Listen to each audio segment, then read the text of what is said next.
Alright, magandang araw mga kababayan. Welcome back again sa Pinoy Emperador. Meron na naman ditong isang senador na hindi kayang tanggapin ang kanyang pagkatalo. Sino kaya ito? Alam natin kung sino ito mga kababayan. Ipapakita ko sa inyo, i-share ko sa inyo itong video.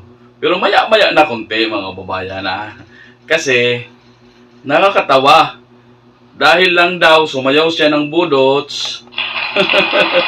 Sumayaw siya ng budots. Natalo siya.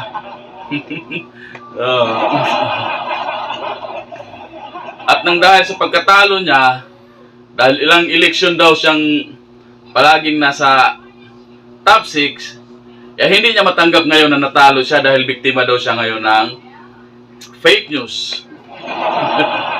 Yan kasi napala natin Luminya ka kasi doon sa mga taong mahilig mag-fake news. Ngayon, pag ibinalik sa kanila yung istorya, sasabihin, ay fake news yan. Samantalang doon galing sa kanila yan. Lalong-lalo na dyan sa administrasyon na yan. So ito mga kababayan panuorin natin itong press conference ni Atty. Raymond Fortun tungkol sa pagsasampa ni outgoing Senator Bong Bodots Revilla. Dahil biktima daw din po siya ng mga fake news. Yan mga kabayan. Fake news nga ba? Fake news nga ba? Ang sinabing yung sinabing 124 million ba yon na ibabalik niya, galing yung ibabalik niya. Ito kasi yung ito kasi yung kwento na cause daw ng kanyang pagkatalo dito sa kanyang kandidatura sa nitong nakaraang eleksyon. So ito mga kabayan, panoorin natin, pakinggan natin ng maayos Panoorin natin at pakinggan ng maayos, pero don't forget to like, share, and subscribe para updated kayo sa ating mga balita at reaction dito sa ating channel. Continue to vilify him in spreading false and fake posts that he had been convicted and ordered by the Sandigan Bayan to return 124,500,000 pesos. This is a vicious lie with a clear and malevolent intent to damage Senator Revilla's good name and reputation. These evil-minded individuals and groups succeeded in their plan, but they will be made to answer for their misdeeds before the courts of law. After consulting with his family, Senator Revilla has decided to defend his and his family's reputation by exercising the legal remedies for people whose reputations are harmed through online platforms like social media, blogs, and websites. It is his hope that doing so would in the future discourage the use of anonymity or digital platforms to malign others without any legal consequence. Thank you. That is the end of the statement. I am open now to questions. Yes.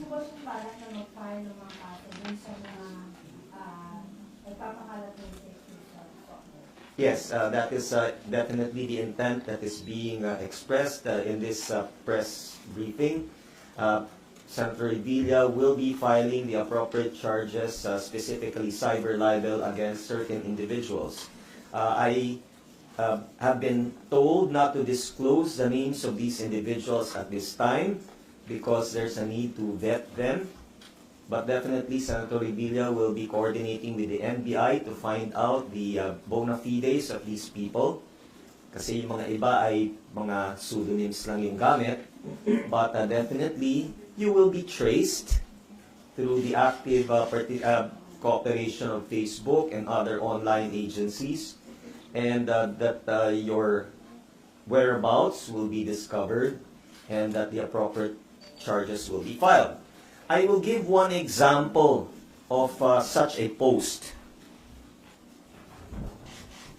We have taken the liberty of not disclosing the name of this individual, But as you will see, what is being portrayed here is that umano, meron daw sinabi si Senator Revilla.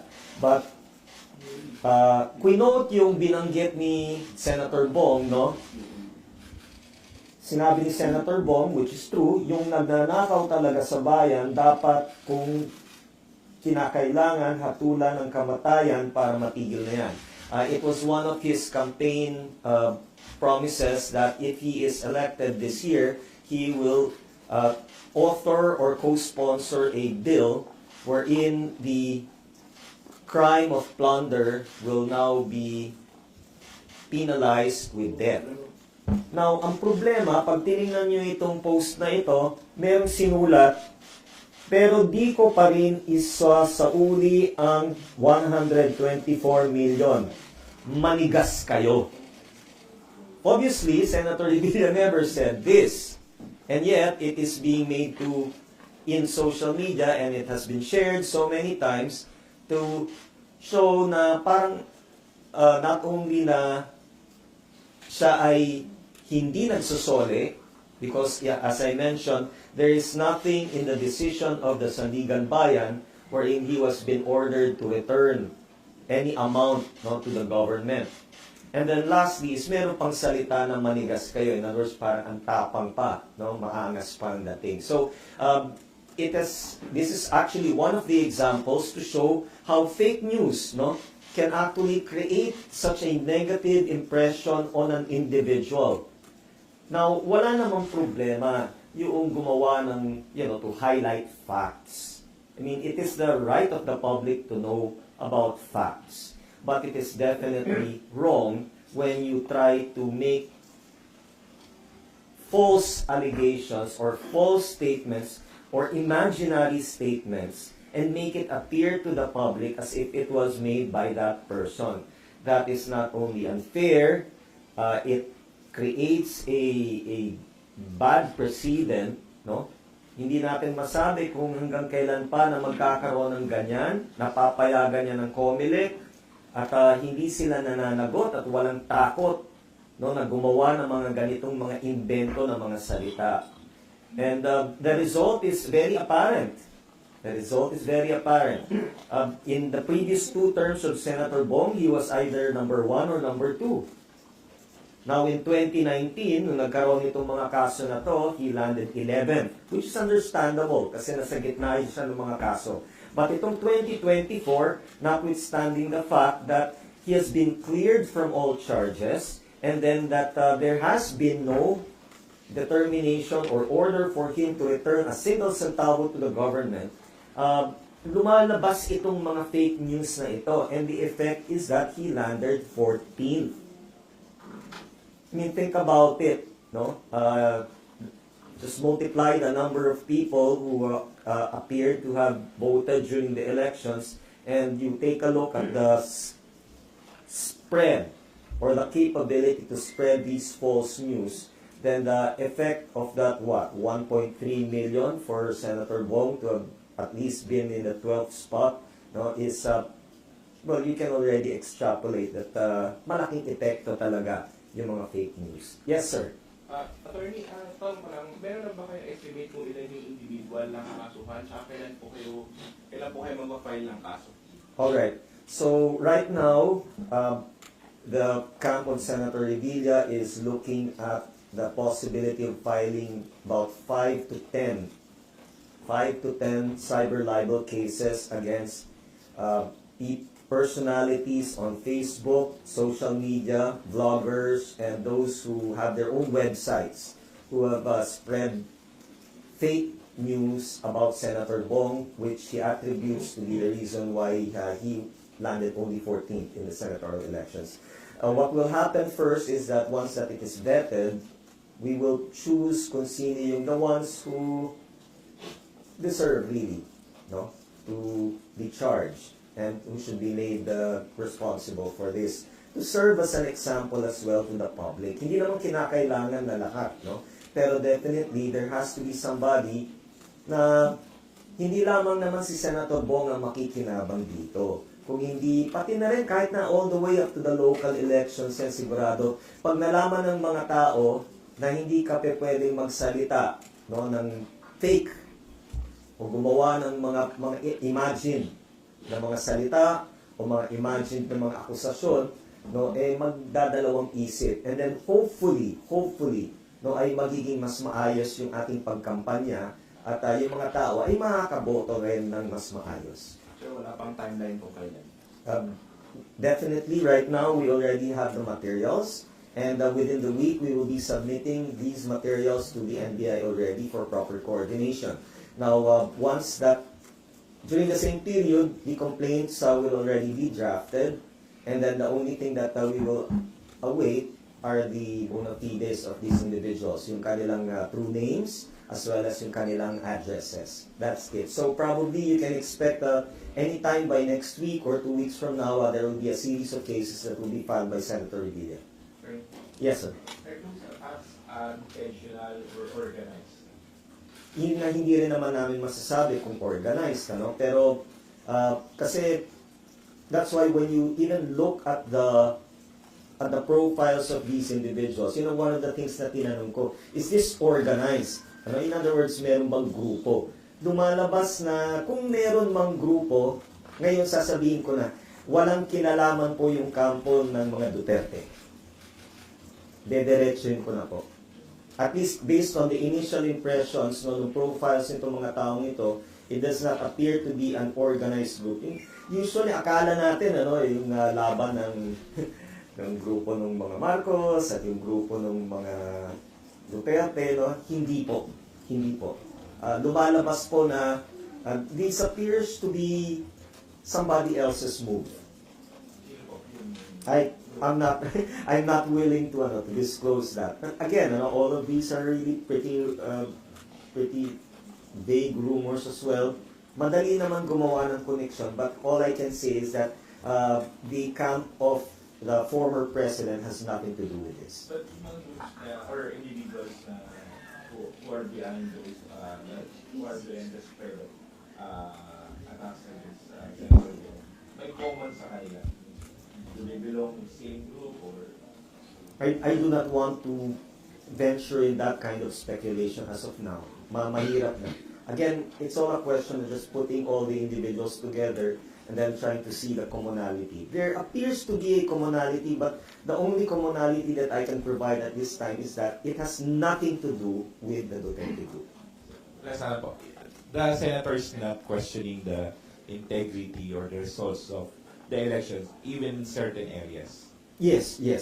Senator Revilla had actually was one of the first ones who conceded that he had lost during the elections. He accepted the decision made by the Filipino people, that he is not one of the 12 chosen. But what he regrets is the fact that the reason for not putting him in the ballot is because of the belief by quite a significant number of Filipinos that he was involved in anomalies in government, and number two, that he had an accountability to the Filipino people to return 124,500,000 pesos. And it is very obvious that it was done by certain individuals. We don't know at this time if it is a coordinated or an orchestrated move. Anybody else? Yes. Attorney, ano po yung indications that led you to rule out yung involvement po ng Duterte group, as you said?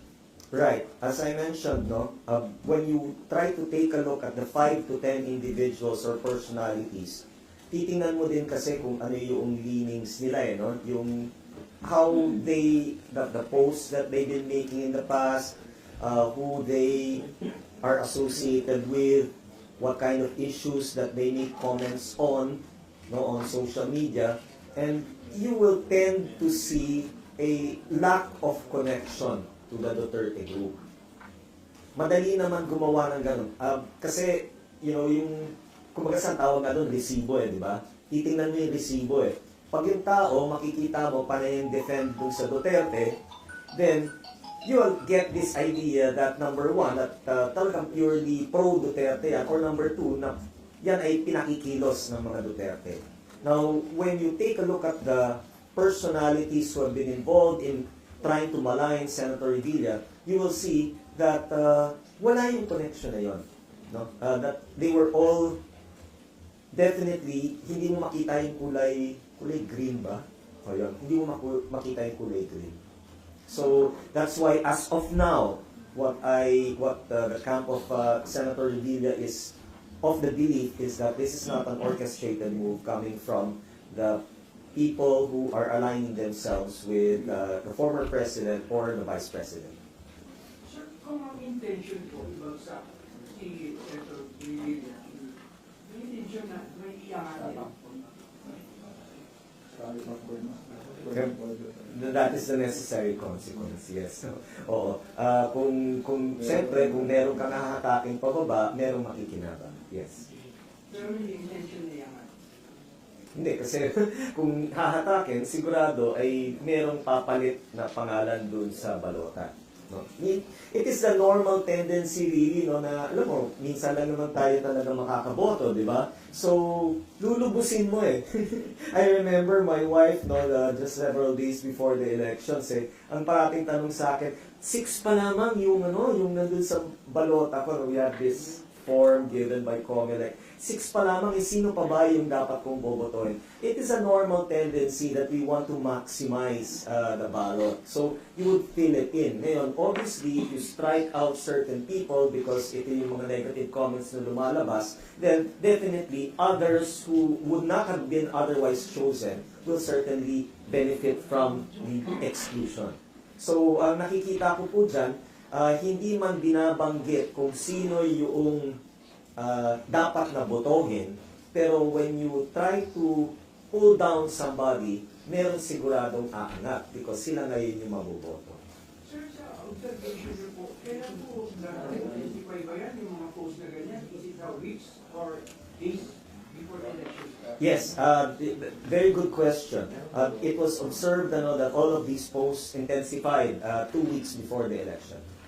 It intensified. So, makikita niyo talaga that the target was more probably to those who were, based on the surveys, were in the lower half. No? The lower half. Mapapansin niyo, wala masyadong mga paninirang mga tirada tungkol doon sa mga nandun sa upper half. Senator Bongo, Senator Bato, no? You'll even be surprised, even Senator Marcoleta, you would not see a lot of comments about him. And yet, ang talagang tina-target were those unexpectedly. No? You try to pull down the ones who were not in the what you would call that twilight zone, yung dikit-dikit na 11 to 14. And the objective is that kung yan yung mga magiging kalaban dun sa last few slots. And that was exactly what happened. During the last 2 weeks, there appeared to be a marked increase in the number of posts wherein those in that twilight zone were now being targeted. Sir, may observation din kayo na kahit si Senator Pacquiao lumalabas sa Magic Club, then mas bumaba po dito. Nakapag-figure niya rin na sa pag-aaral. I'm sorry, but I could not make any comment with regard to Senator Pacquiao. I can only speak about Senator Bong. Pasensya na po. Hindi niya sir, na kahit si Pacquiao ay bumaba. We have not, I know that we have not done any study with regard to online attacks on Senator Pacquiao. So, I cannot make any comment on that, sir. Pasensya na po. I can only speak for what has been observed by the camp of Senator Revilla was an increase in the number of online attacks on his person, which he believes was definitely, at least intended really to affect the results of the 2025 senatorial elections. Sir, yung pinakita niyo pong post, tinignan niyo po kung ilang beses na share, ilan ang mga comments, ano yung mga comments. Yes. Meron po. Itong pinakita ko po na post, pinost po to May 7. May 7 po. May 7 po. Very damaging. So, based off of what I'm hearing, you don't think it's personal against Senator Bong. It's mostly na kasi para may umangat. kaya hilahin mo sa baba yung mga nandun sa medyo 8 to 12? The motive of trying to pull him down to try to push somebody up may probably be a secondary motive, no? At what really is the core of a cyber libel complaint is the fact that one had made an utterance which was defamatory, malicious in nature, and with a malevolent intent to destroy that person in the eyes of the public.